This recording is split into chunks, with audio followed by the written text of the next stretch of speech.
Flood watch, tornado watch, sheets of rain. This Hurricane Beryl aftermath is dropping the hammer on the North Country. Some of the worst rain and potential flooding could come later tonight. We talk with New York State's top emergency services responder about how to stay safe on today's Story of the Day. Support for Story of the Day comes from Long Run Wealth, an SEC-registered investment advisor in Lake Placid, providing comprehensive wealth management, retirement, and financial planning solutions. LongRunWealth.com.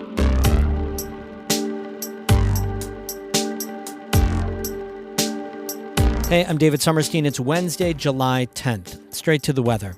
So here's what we know as we publish around 4:30 this afternoon. Parts of Jefferson County, Lewis County, and Oswego counties were under a tornado warning this afternoon. The National Weather Service says radar confirmed a tornado near Redfield. Another tornado was spotted further south near Pulaski and Selkirk Shores State Park. There's now a flash flood warning in effect for central Lewis County through this evening. Lewis County has issued a no unnecessary travel advisory from the town of Watson to the southern end of the county until debris can be removed and flooding conditions have subsided. The National Weather Service also issued a tornado warning for south central Franklin and central Essex counties earlier this afternoon. That storm quickly left the area. A flash flood warning has also been issued for Essex County and south central Franklin County through tonight. State officials say the North Country has the strongest potential for flash flooding of any region in New York for this storm. We could get up to 4 inches of rain with the possibility of locally higher totals. Governor Kathy Hochul has dispatched road and emergency response crews across the state, including here in the North Country. And one of those overseeing the response is New York's Commissioner of Homeland Security and Emergency Services, Jackie Bray. And she checked in with Monica Sandreski this morning on Northern Light about the forecast, about how people can stay safe, and how this all relates to climate change. We're looking at a 40 to 70% chance of a flash flood in the North Country today. The rain is going to come down. It's going to come down heavy from Tropical Storm Beryl. And because the ground is already so wet, because it's so saturated up there already, there really is a substantial risk of a flash flood, and we want to make sure New Yorkers stay alert and know what they would do in the event of a flood. Well, in which parts of the region are running the biggest risk of flooding? One of the real challenges with events like we're going to see today is that it's very hard to pinpoint where might see the worst of it within that type of big area. In terms of really intense rainfall, Indian Lake, just south of Indian Lake, looks like we're going to see maybe even 6 inches of rain. Just to give folks some perspective, a single inch of rain produces 10 inches of snow. Wow. So it's actually a ton of water. Yeah. Even though we're talking about single digits, it's a lot more water than we're used to in a single day.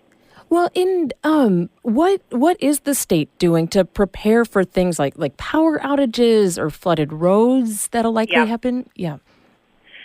So a few things we're doing. The first thing we do is that we deploy our own teams. So swiftwater rescue teams from state fire, state police, the Division of Environmental Conservation will be on standby, are on standby, will be able to deploy.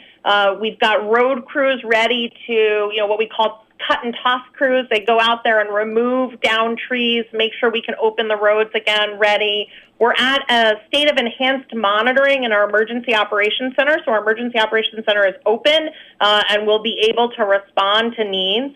The other really important thing we do is we coordinate with all of the counties and the locals. Our teams have talked to all of the county emergency managers, both in the North Country areas affected and down in the southern tier in central New York and Mohawk Valley that are affected by slightly different weather today. And we're making sure that they have everything that they need. Excellent. Well, and there are still areas in the North Country that have temporary repairs in place from flooding last summer and in December, too. I mean, how does this storm affect flood risk? How does all of those temporary repairs still in place affect the flood risk?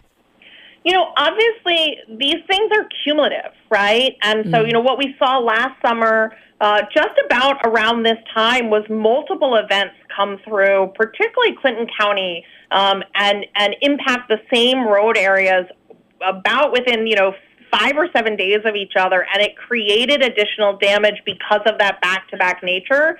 I think that, I certainly anticipate the infrastructure holding up. I don't think this is the type of storm where we're going to see major infrastructure damage, but you might see one of those temporary repairs need to be repaired yet again after this storm. We're really living in a different era of weather impacts due to climate change, where we're going to see more flooding, particularly in eastern New York, particularly in northeast New York. This is going to become, if it hasn't already, the new normal. Right. Well, today, just in realities, just practical realities, what should residents be thinking about today as we're going about our days? What should we be doing differently?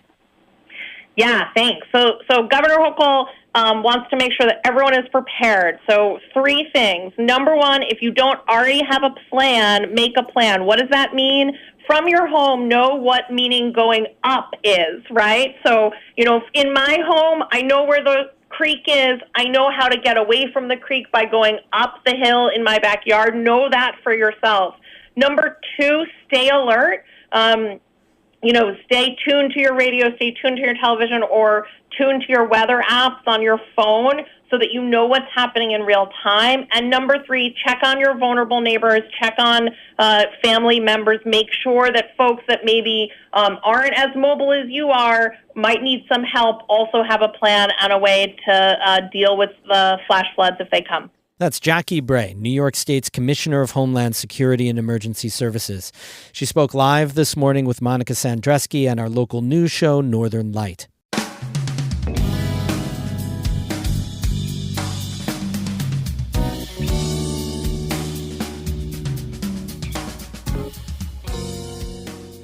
One non-weather story today. Volunteer firefighters, including here in the North Country, are scrambling to figure out how they'll adapt to new federal firefighting standards. NCPR intern Zach Jaworski has more. Proposed regulations by OSHA, the Federal Workplace Safety Agency, have small, volunteer fire departments worried. The Saranac Lake Volunteer Fire Department is one of them. Chief Michael Knopp says the proposed regulations are expensive and could be detrimental to small departments. For example, under current guidelines, fire departments pay around $150 for their firefighters to get physical exams. Under the proposed guidelines, they'd have to get exams through the National Fire Protection Agency. If they go to follow the NFPA standard for physicals, you're looking at, a rough cost of $1,600 per member.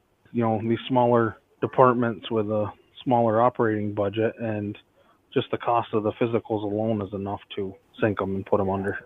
Along with changes to physicals, firefighters would also have to participate in more trainings, which costs the fire department money and the firefighters time. Also, departments would need to inspect vehicles more often and create in-depth written rescue plans for much of the area they serve. Departments currently only need plans for larger buildings and busier locations. On the clerical side of things, the paperwork that's going to be required is going to be roughly an additional 180 to 200 hours a year on the administrative side. Knopp says he wants his department to be as safe as possible, and he'll comply with all future regulations, but he wants OSHA to make changes more affordable for smaller departments. Knopp says his department has not yet been informed of when the new regulations would kick in. He also says OSHA was unclear about how long he would have to get his department in compliance. For North Country Public Radio, I'm Zach Jaworski in Canton. Stay up to date on the weather by going to our website. We have weather links, road conditions, and much more, all at ncpr.org. And we'll be updating the big news there tonight and tomorrow morning as well. Stay safe and don't drive or walk through floodwaters or around barriers closing roads. Music today by Christopher Watts of Canton and the Saranac Project of Saranac Lake. I'm David Summerstein, North Country Public Radio.